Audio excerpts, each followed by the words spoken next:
Helo, gobeithio bod chi wedi mwynhau eich hanner tymor a gobeithio bod chi gyd yn iawn. Os ydych chi wedi mynd nôl i'r ysgol, gobeithio bod chi wedi dechrau setlo nôl. Bod wedi bod yn anodd.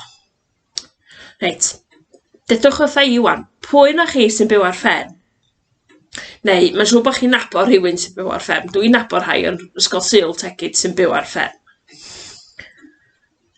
Mae'n siŵr ydych chi'n gweld defaid wrth i chi fynd am dro yn do. Ond mae'n siŵr bod rhai sy'n byw ar fferm yn gweld defaid o hyd. Mae'n siŵr bod yna lot.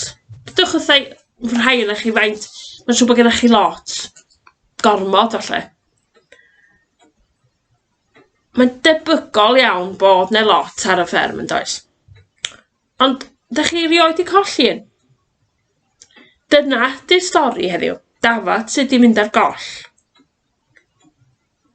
Ydych chi rioed i fynd ar goll? Sut oeddech chi'n teimlo? Sut oedd mam a dad yn teimlo? Mae'n siŵr bod mam a dad yn poeni amdano chi ac yn chwilio amdano chi'n bob man. Mi fyswn i'n colli un o'r bechgyn. A dyna naeth y bigel mynd i chwilio amdani, ond gadewch ni glywed y stori. Ddafad ar goll.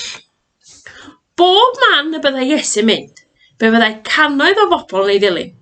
Bobl da a bobl drwg hefyd. Isio clywed be oedd Iesu'n ei wneud. Isio clywed beth oedd Iesu'n ei wneud a chlywed be ganddo i ddweud. Oedd llawer o bobl yn caru Iesu, ond cwyno byddai rai eraill. Mae Iesu'n ffrindiau efo bobl drwg. Mae o'n mynd i barti efo nhw.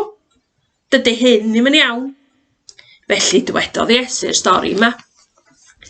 Un tro, roedd dyn yn cyfri ei ddefaid.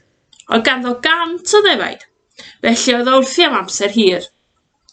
1, 2, 3, 20, 30, 40, 97, 98, 99.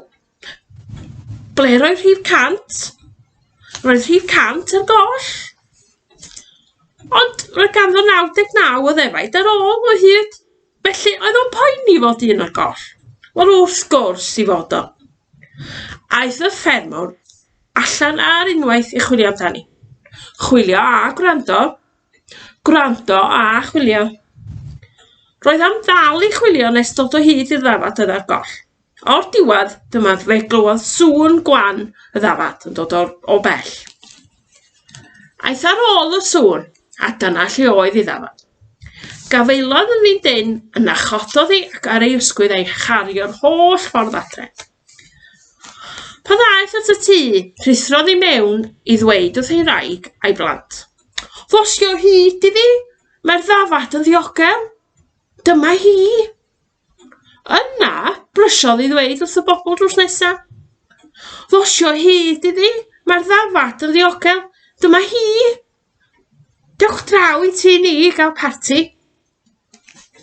Roedd pawb yn hapus am fod diwedd hapus i'r stori.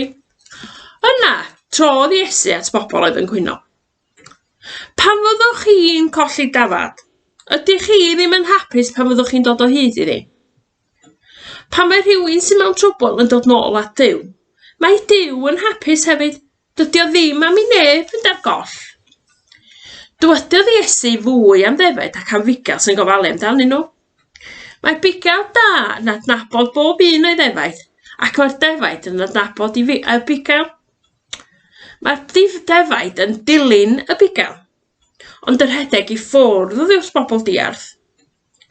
Yna dywedodd Iesu, fi ydy'r bigel da. Rydw i'n adnabod fy nefaid, ac mae fy nefaid yn fy adnabod i. Os daw anifail gwyllt i frifo'r defaid, meddai Iesu. Mae'r bigel da yn ymladd efo fo. Dydy o byth yn rhedeg i ffwrdd. Yna dywedodd, fi di'r bigel da. Fe wna i farw dros fy nefaid, i'w cadw'n ddiogel. Oedd y ffermwr wrth ei fodd bod o dod o hyd i'r ddafad.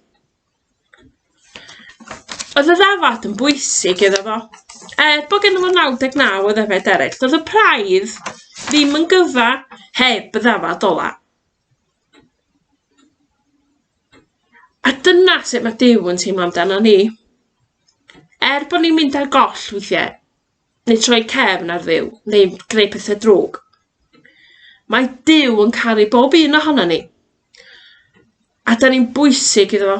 A mae Duw o hyd yn chwilio am bobl. Chwilio am y bobl ni sydd troi cefn arno fo, neu sydd wedi gwneud rhywbeth drwg, ac yn meddwl bod nhw'n bwysig i Dduw. Da ni gyd yn bwysig i Dduw. Diolch yn bwys beth da ni'n neud. Mae Duw eisiau bawb o'n ni fod yn rhan o'i deulu. Hyd yn oed pan da ni yn gwneud pethau drwg. Wyddwch chi beth pam? Achos bod o'n maddau pob dim da ni'n gwneud. Yn Luc 19, mae yna adnod sy'n atgoffa bod Duw eisiau edrych ar ôl pawb. Daeth mab y dyn i geisio ac i gadw'r colledig. Chwiliwch amdano fo, Luc 19 adnod 10. So o'n dda iawn sa chi'n gallu ceisio i ddysgu fo. Gwante. Gan bod ni wedi bod yn sôn am ddefed heddiw, a chi wedi clywed am ddefed yn y stori, da ni'n wedi greu mwgwd Ddafad. Rwan, dyle, bod chi wedi cael link hefo copi o hwn. Mae isio, os oes gennych chi gerdyn hen box cereal, falle sa chi'n gallu ei wludo ar hwnnw, i'n deud o bach yn gryfach. A wedyn, yn eisiau torri fo allan, a torri'r llygyd allan, fel bod chi'n gallu gweld trwyddo fo. A hefyd, di hwn ddim yn dda iawn gyda i, ond mi gowch chi, os oes gennych chi wlan cotwm, mi gowch chi wludo glan cotwm o'i gwmpas o fel glan sydd ar ochrau pen y Ddafad. A hyd nod hefyd, falle, chi lliwio'r wyneb yn ddu, a lliwio fo fewn lliwio'r clustiau'n binc, falle. Iawn? Gobeithio gwch chi wsos da, a please rhowch lluniau o'ch mygydau i fyny ar y grwpiau WhatsApp, gofynwch eich rhieni rhoi lluniau i fyny. A ceisiwch ddysgu'r adnod os dowch chi o hyd iddi. Hwyl chi wan!